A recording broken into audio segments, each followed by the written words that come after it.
L'expérimentation de la foi ou de la vie chrétienne ressemble à un restaurant ou à des courses dans un supermarché.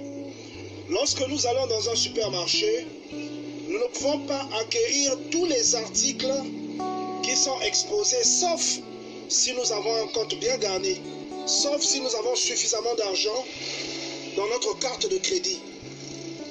Et c'est pareil pour la foi, ou c'est pareil pour l'expérimentation du royaume des cieux. Tout ce que vous l'obtiendrez grâce au potentiel spirituel que vous avez réussi à acquérir ou à amasser dans votre vie. Si vous avez suffisamment amassé du potentiel spirituel, vous ressemblez à quelqu'un qui a une carte de crédit blindée.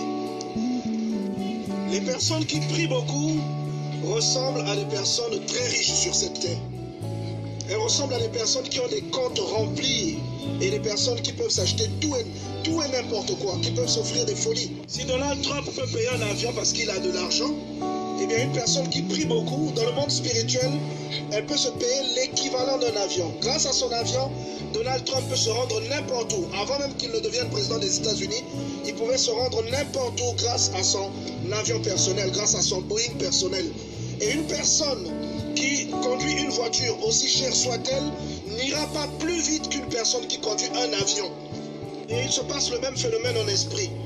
Une personne qui s'exerce plus en esprit dans la prière et dans le jeûne ira beaucoup plus vite qu'une personne qui fait des prières classiques. Une personne qui n'a pas assez de foi prend d'énormes risques parce que cette personne ressemble à quelqu'un qui conduit un véhicule où il n'y a pas assez de carburant, mais qui va sur une longue distance. Par contre, une personne qui a assez de voix, qui a assez de carburant, est une personne qui peut aller n'importe où et son carburant est infini.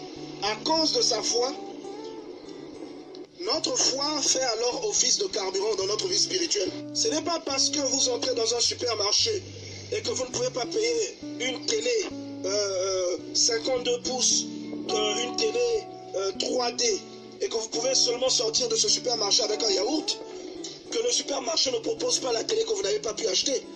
Les personnes qui n'arrivent pas à acquérir ce qu'elles recherchent en Dieu sont des personnes qui n'ont pas suffisamment de foi pour acquérir ce qu'elles recherchent en Dieu. Nous sommes des personnes qui n'ont pas suffisamment d'argent pour acquérir ce qu'elles veulent acheter dans un supermarché. Une personne qui mène une vie de chrétien mais qui n'a pas suffisamment de foi ressemble à une personne qui rentre dans un supermarché mais qui ne peut pas acheter grand-chose, qui ne sort de là qu'avec un petit paquet de bonbons, et qui envie ceux qui sortent du supermarché avec des jouets, avec des vêtements et avec des téléviseurs.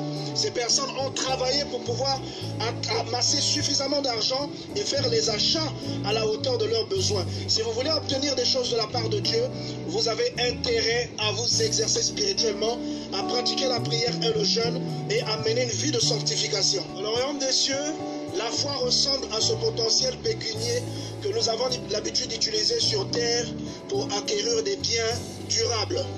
Sans le carburant, une voiture ne peut aller loin. Et le carburant s'achète à la station. La Bible dit que la foi vient de ce que l'on entend et que ce que l'on entend sort de la bouche de Dieu. Cela veut dire que Dieu est notre station d'approvisionnement et que sa parole est notre pompe à essence. Vous avez beau dormir devant une station d'essence, mais sans argent, vous ne pourrez pas faire l'acquisition du carburant. Et c'est pareil pour la foi.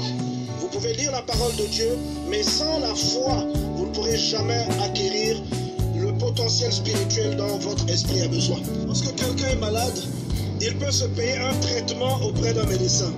Et si le traitement seul ne suffit pas, il a peut-être besoin d'une greffe. S'il trouve un donneur, la greffe le sauvera.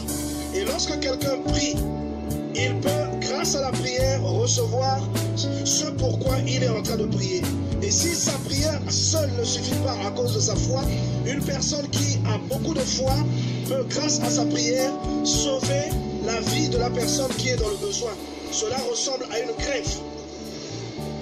À ce moment, la prière de la personne tierce agit comme une greffe dans la vie de la personne qui est dans le besoin. Devenez des donneurs spirituels. Si vos parents ou les membres de votre famille ne prient pas assez, priez assez pour pouvoir compenser les manques qu'ils connaîtront dans leur vie. Priez assez pour que Dieu exauce vos prières et que par vous, vos parents soient bénis. Vous pouvez tout obtenir, tout ce que vous voulez, absolument tout, par la foi. Si vous priez suffisamment et que vous croyez très fort en Dieu, vous obtiendrez tout ce que vous voudrez. Et pas riche celui qui croit l'être, et riche celui qui a réellement de l'argent dans son compte. N'obtient pas celui qui veut, mais obtient celui qui est réellement éligible devant Dieu. Si vous craignez Dieu et que vous menez une vie de sanctification, Dieu vous rendra éligible et ce que vous demanderez, vous l'obtiendrez.